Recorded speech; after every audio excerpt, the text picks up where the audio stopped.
Mateus 6, verso 5.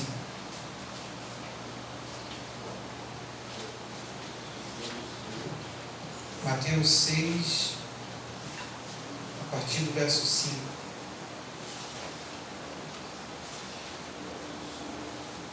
Está escrito assim: E quando orardes, não sereis como os hipócritas, porque gostam de orar em pé, nas sinagogas e nos cantos das praças, para serem vistos dos homens. Em verdade vos digo que eles já receberam a recompensa.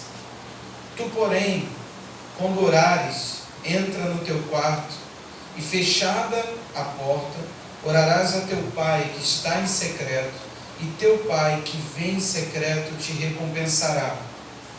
E, orando, não useis de vãs repetições, como gentios, porque presumem que pelo seu muito falar serão ouvidos. Não vos assemelheis, pois, a eles, porque Deus, o vosso Pai, sabe o que tendes necessidade antes que lhe peçais. Amém? Amém. Você creu que você orou para Deus abrir seu entendimento? Amém? Amém. Gente, eu tenho um desafio cristão na minha vida desde que eu entendi a vida com Deus.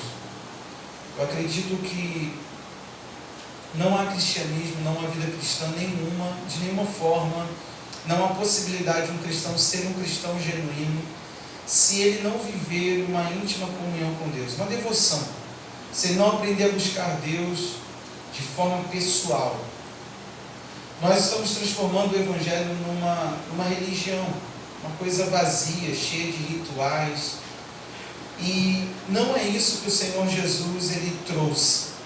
Eu quero, a partir desse texto, mostrar para vocês algumas coisas sobre a vida de oração, porque eu creio que se você aprender a buscar Deus, você vai ver o que é uma revolução na sua vida. Você vai ver o que realmente Deus planejou para o cristão. O que está acontecendo conosco é que pessoas entram na igreja e elas não têm tido o conhecimento de Deus como algo a se dedicar. Nós não temos visto nas pessoas de fato uma devoção ardente por Deus. E não adianta, você pode tentar corrigir a evangelização, por exemplo, da igreja. Você não vai conseguir. Eu, como pastor, eu posso tentar trazer exortação após exortação aqui, que não vai se corrigir nada, porque a própria habilidade para você evangelizar em Deus tem que ser o Espírito sobre você. Então isso vem a partir de uma devoção. Eu posso chegar para você e falar para você que você deve ser um bom marido, mas a Bíblia diz que você deve amar a sua esposa como Cristo amou a igreja. Um amor desse nível só pode ser gerado em uma devoção. Eu posso falar para você amar a palavra de Deus, mas faz sentido se alimentar da palavra de Deus se eu não tenho uma vida de devoção. Tudo que eu for falar para você, e toda e qualquer coisa, eu posso tentar corrigir o louvor da nossa igreja, dizendo a você: por que você não tem uma desenvoltura boa no louvor? Por que você não se sente mais livre no louvor? Eu não deveria te perguntar isso, eu deveria perguntar: como é a sua vida de devoção a Deus? No momento de devocional, você consegue dar um tempo para louvor? Você sabe o que é um louvor? Você é Deus e ninguém mais. Então corre-se um risco de você estar aqui dentro e não conhecer esse delicioso chamado de Deus à comunhão, à devoção. Você não foi chamado para ser rotulado como cristão, discípulo, evangélico, ou seja lá o que for. Deus te chamou para ser filho, porque Ele queria estabelecer sobre você o que é a paternidade dele, o DNA, as características desse Deus. Ele queria mostrar para você quem Ele era e te fazer reflexo dele. E isso só é possível na devoção. Eu poderia falar sobre transformação, só que a Bíblia diz que somos transformados de glória em glória, na mesma imagem pelo Espírito do Senhor.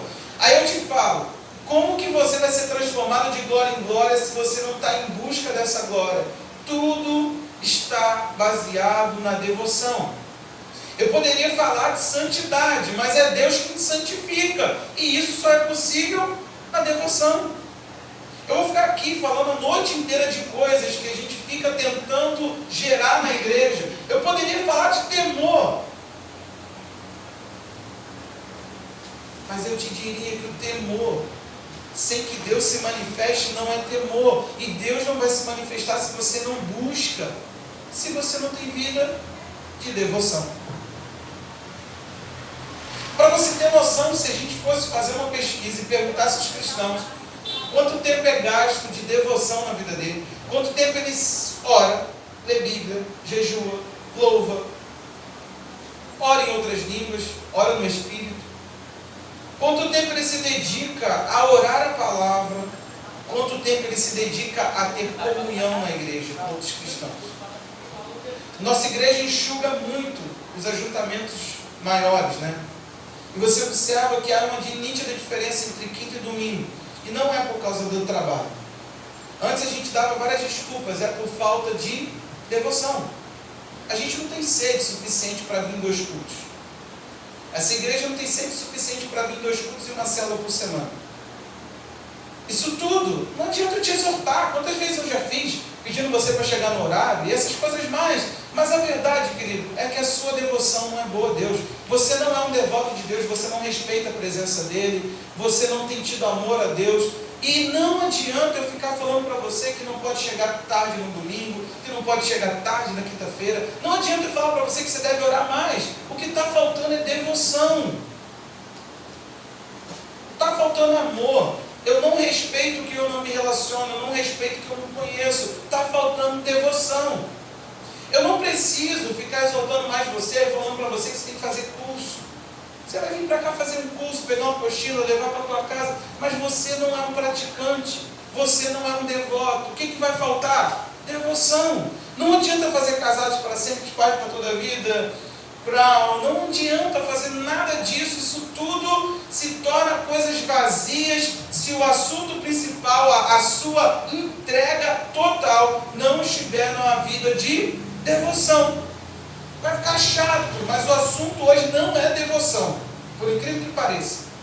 Eu só quero introduzir, colocando no teu coração, que o Evangelho está baseado no relacionamento, não está baseado na religiosidade. Eu vou mostrar o que Jesus quis falar aqui. Quero falar sobre uma espiritualidade de fachada. Você já foi em algum museu? Quem já? Gostou? Eu fui no Museu Imperial de Petrópolis. Eu chorei até quando eu vi a coroa. Coisa linda. A roupa do rei, que coisa linda. Os instrumentos da época do rei, que coisa linda. É lindo, tudo é lindo, maravilhoso. Só que ali não passa de um monumento, de uma casa que não faz mais sentido. Não tem rei, não é visitada por rei, o rei não vai para lá, porque você sabe que lá era casa de descanso, né? O lugar é mais fresco, então o rei se refugiava em Petrópolis. O rei não mais repousa lá. Lá tem a descrição da história, mas a história não continua mais ali. Você entende? O nosso museu aqui da Quinta, para fazer história, ele teve que pegar fogo. Ele não faz mais história. E museu narra a história está ali presente, mas aquilo ali não continua a história. Alguns de nós estamos na nossa vida de devoção, de espiritualidade, assim. Nós somos uma fachada que conta uma história que não tem mais vida. Aquela história, ela não segue mais. Um dia ela foi, quem sabe um dia aquilo aconteceu. Um dia ali esteve a manifestação de Deus sobre a vida daquela pessoa. Um dia a transformação aconteceu sobre a vida daquela pessoa. Mas hoje ela não passa de uma fachada. Tem fama de vivo, tem nome de cristão verdadeiro, genuíno, tem fama de espiritual, tem até forma de espiritual. mas não tem mais a vida, não tem mais uma continuidade, não tem nada acontecendo na vida dessa pessoa. É isso que eu quero te chamar a atenção. Porque corre um risco de você hoje não ser um cristão devoto, alguém que se entrega, que busca Deus, que tem uma espiritualidade viva, uma vida espiritual que acontece, que no dia a dia busca, no dia a dia se alimenta, e corre um risco de você não passar mais de uma fachada, de uma coisa que quando a gente olha tem toda a forma. O museu ainda continua sendo o mesmo. O Museu da Vitória da Boa Vista nunca mais será restaurado, ele nunca mais será o mesmo. Não tem como restaurar aquilo que estava dentro dele. Não tem como, gente. Como é que vai reconstruir uma múmia?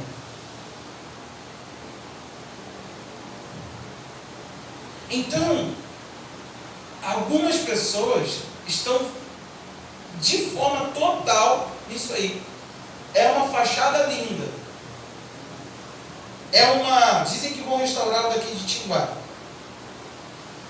Mas não vai ser uma restauração. Eu estava ouvindo uma pessoa que sabe disso, ele falou assim, não tem como restaurar uma coisa que não é a mesma coisa. Não tem como trazer da época para agora. O que vai fazer é uma coisa parecida.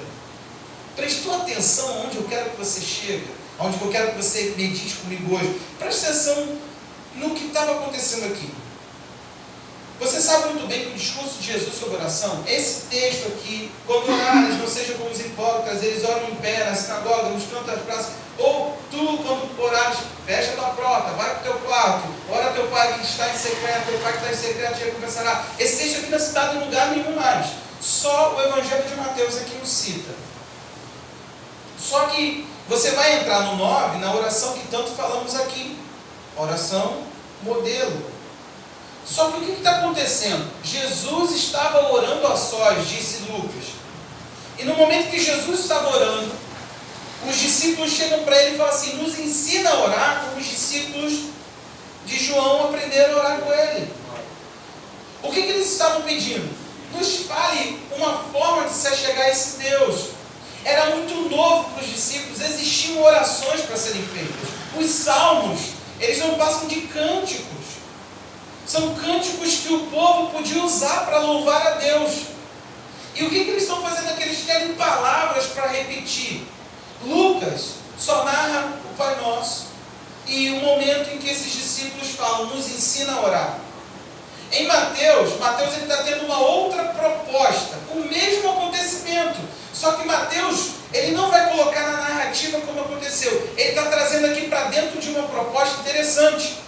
Desde o capítulo 5, Jesus está fazendo uma releitura do que era a proposta de Deus no Antigo Testamento e do que haveria de ser agora na nova proposta a partir do reino de Deus. Aí olha o que está acontecendo. Jesus está falando lá no capítulo 5. Ouviste o que fora dito aos antigos, ouviste o que fora dito aos antigos, ouviste o que fora dito aos antigos. A grande realidade é que para os antigos, eles tinham agora um mandamento que se perdeu a vida daquilo. Eles não mais conseguiam praticar aquilo com a pureza que aquilo exigia. Eles estavam perdidos. Eu te mostrei, por exemplo, a questão de não tomar o nome de Deus. Nunca foi a intenção de Deus que ninguém falasse o nome dele. É que não fizesse o nome dele uma coisa qualquer.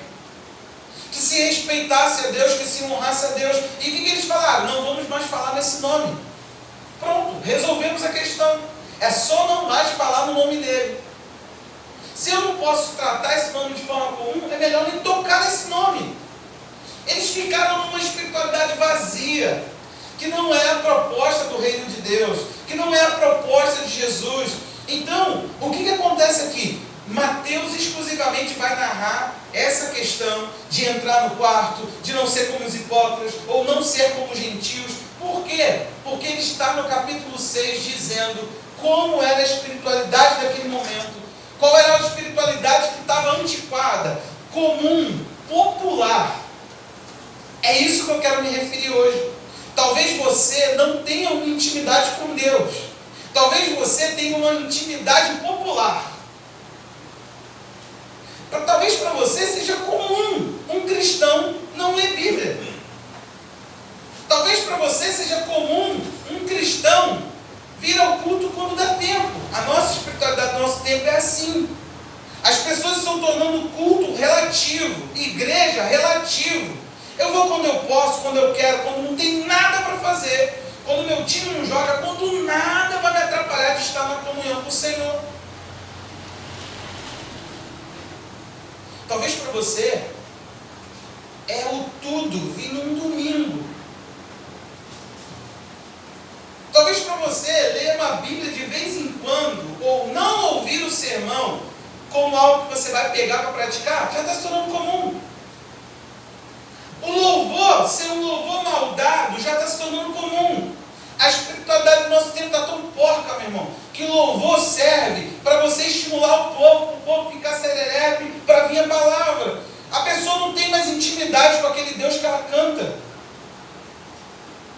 Aí eu te falo, qual é a solução para isso? Brigar com você, chamar você de não crente, ou de cobra, como Jesus fez, como João Batista fez, sua raça de cobra. De onde você está fugindo? Quem te ensinou a fugir da ira futura? Você vai para o inferno. Será que a solução seria fazer isso? Isso tudo não é funcional. O que eu quero clamar aqui nessa noite é: aprenda novamente, ou aprenda de uma vez, ou aprenda agora, que você não tinha sido ensinado, de que você não vai viver nada da sua vida com Deus se você não se relacionar com Deus. Não adianta você querer mudança, transformação, cura, e e no dia a dia você não está no culto, você não é discipulado, você não busca Deus em oração, você não abre sua Bíblia, você não tem um livro, um caderno, um lugar para escrever. Você não faz um nada. É semelhante você dizer que quer ficar forte, firme, e você não tem se alimentado bem. De você falar que está querendo ser saudável, e simplesmente, meu irmão, está se alimentando de hambúrguer. Você já ouviu pessoas que celebram um emagrecimento comendo porcaria? Isso não é emagrecer, isso é fachada. Sabe por quê? O que deveria se procurar, que é a saúde, não está se procurando. Compensa. Nós estamos vivendo o tempo todo sendo empurrados por uma vida de aparência. Sabe o que Jesus vai pegar no capítulo 6?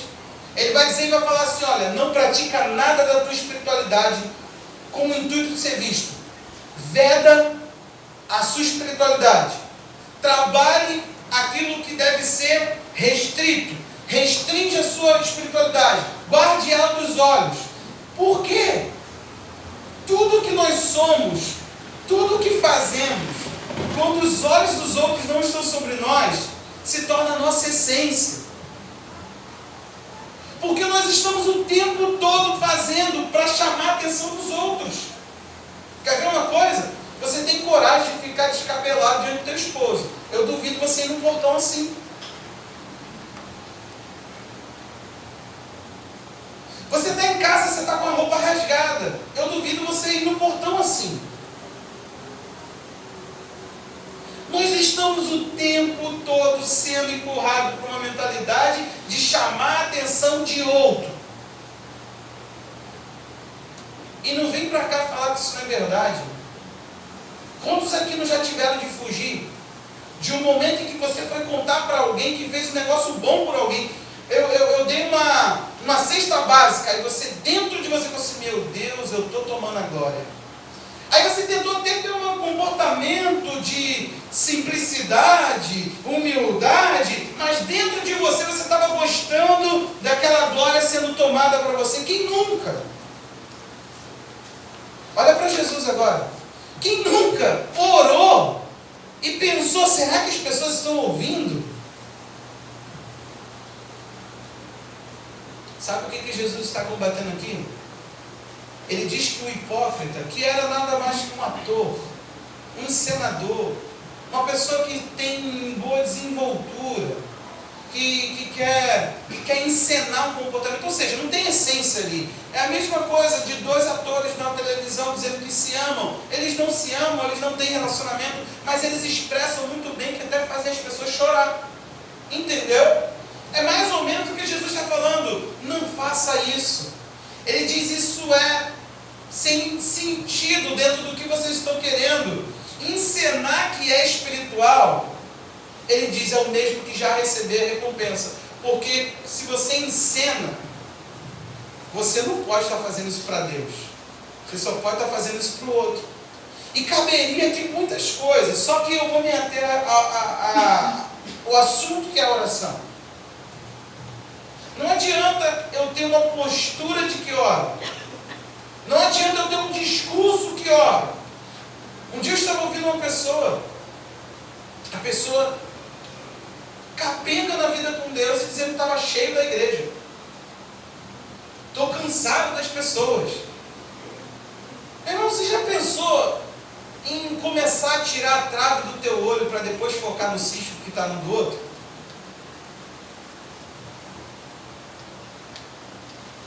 Você já pensou em se consertar primeiro? Em mudar sua postura com a igreja para então você fazer o que Jesus te chamou para fazer? Ou você vai multiplicar você na igreja? Uma pessoa descompromissada, sem vida com Deus, uma pessoa que dá trabalho porque não busca o Senhor, porque não tem zelo pelas coisas dele, mas diz que quer Deus. É um ator. A fachada diz tudo aquilo. O interior está longe de ser aquilo.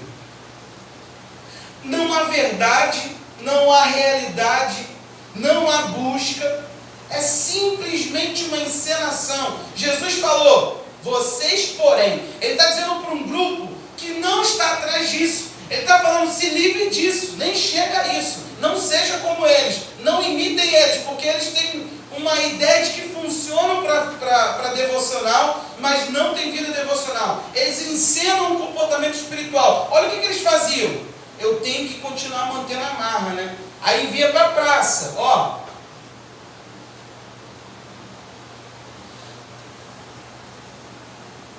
Aí começa a busca. Só que diante dos olhos de quem? Do povo. Eles não tinham realidade de vida. Não era o coração deles buscar a Deus. O coração dos hipócritas estava na encenação, na fachada, no manter uma fama, no manter um rótulo. Eu sou cristão, eu vou à igreja. Você não me vê lá na igreja domingo? Você não me vê? Eu tenho Bíblia, cara. Olha o que ele vai dizer. Tu, porém. Ou seja, esquece isso. Sai disso. Foge disso. Aí ele vai dizer uma coisa interessante. Ele vai dizer, quando orares, entra no teu quarto, vai para um lugar restrito, fecha a porta, ora teu pai. Teu pai está. Essa é a questão. Esse é o foco da nossa vida devocional. Entender que tem um pai que está lá no secreto. É como se Deus dissesse assim, cara, para mim não soma muito o que tu faz lá fora. Lá fora é resultado do dentro. Se você aqui dentro não me busca, por que você vai lá para fora e diz buscar? Ei? Tem gente aí? Aí sabe o que acontece? Olha como era nojenta. É isso que eu estou tentando te mostrar agora. Tem coisas aqui dentro que talvez você vai começar a identificar, olhar e falar assim, que vida devocional nojenta, porca. Sabe o que estava acontecendo? Eles começaram fazendo uma encenação. Sabe o que começou a acontecer? Lucas 20, 47, Jesus denuncia o comportamento de fariseus, de pessoas que se diziam extremamente zelosas. Olha o rótulo. Sabe aqueles cristãos de hoje que o cara fala assim, meu irmão, a igreja não é mais a mesma. No meu tempo, aí faz aquele saudosismo. Eu não entendo, o cara é a igreja, ele diz que a igreja não é mais a mesma. Eu já te falei isso, né? Quem se põe fora do problema não é a igreja. A igreja, quando você diz que a igreja tem problema, você tem que entender que você é parte dele.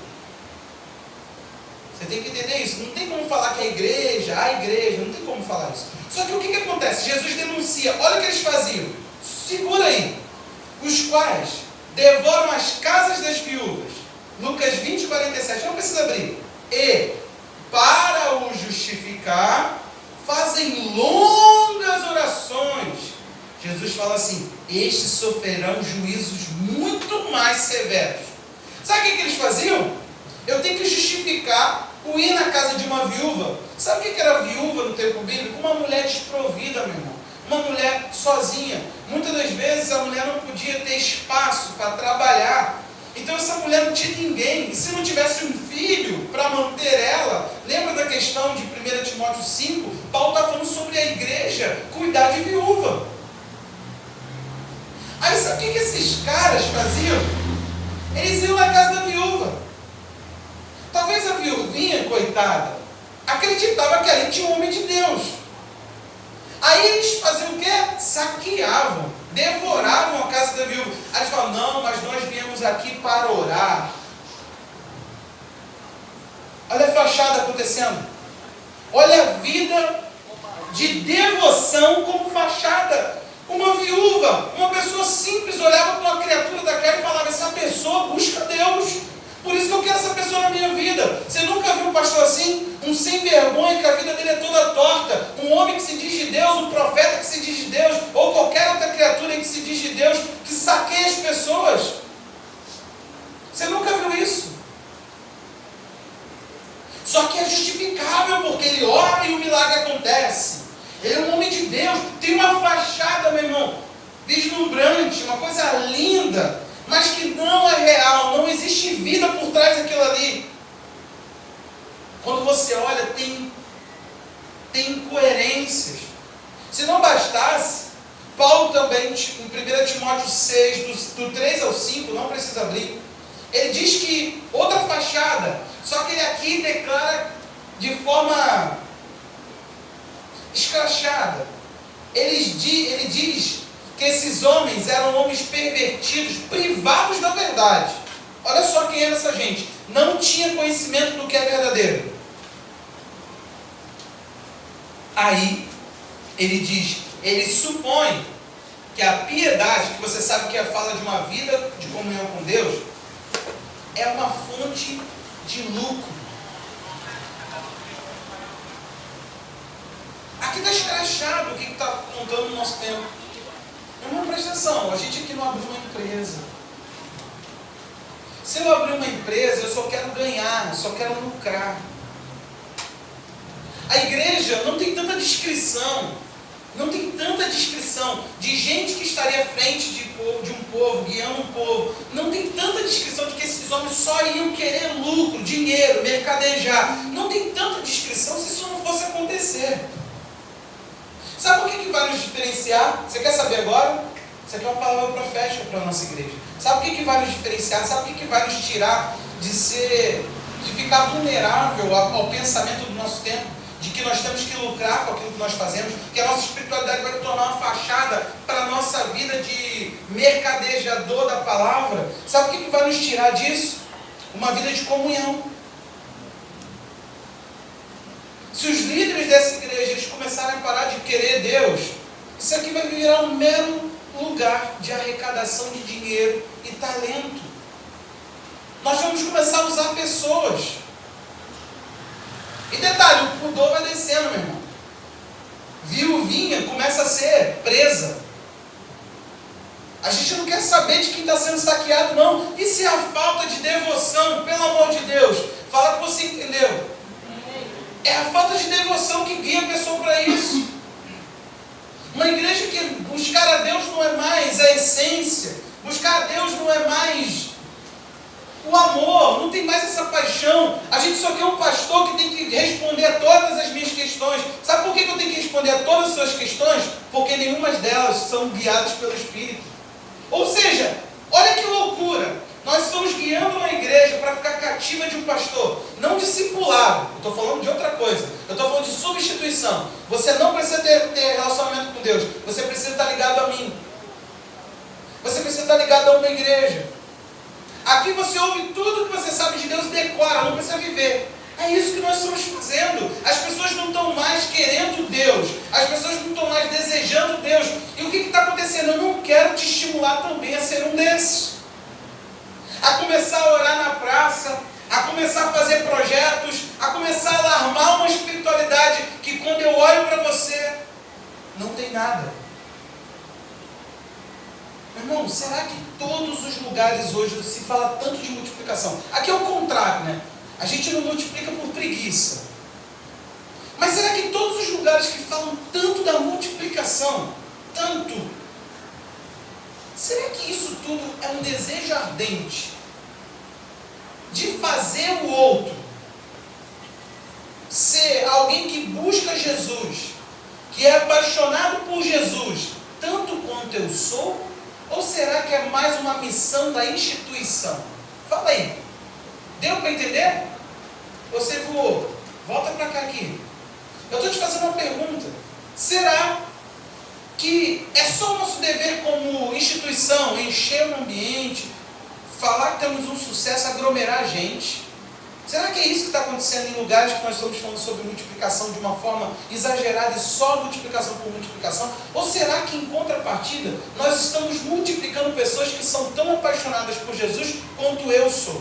Será que toda pessoa que está atrás de multiplicar sua célula, sua igreja, ela está assim, não, cara, eu amo tanto a Jesus que eu quero outros amando a Jesus como eu. Isso é a minha vida de evangelizador. Eu evangelizo porque quero produzir pessoas curadas tanto quanto eu sou. Eu quero mostrar para as pessoas esse Cristo que me atingiu. Como João que falou, olha, o que eu vi, o que eu toquei, o que eu senti, o que eu ouvi, os meus olhos viram, minhas mãos apalparam, eu toquei no verbo da vida. É esse que eu anuncio. Aí ele diz, para que vocês também tenham comunhão conosco.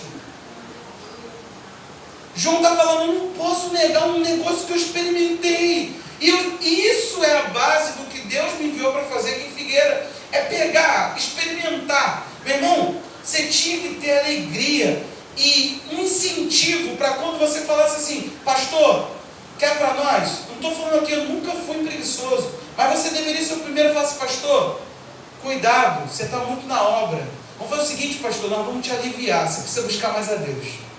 O mais apaixonado entre nós tem que ser você. Eu duvido, meu irmão.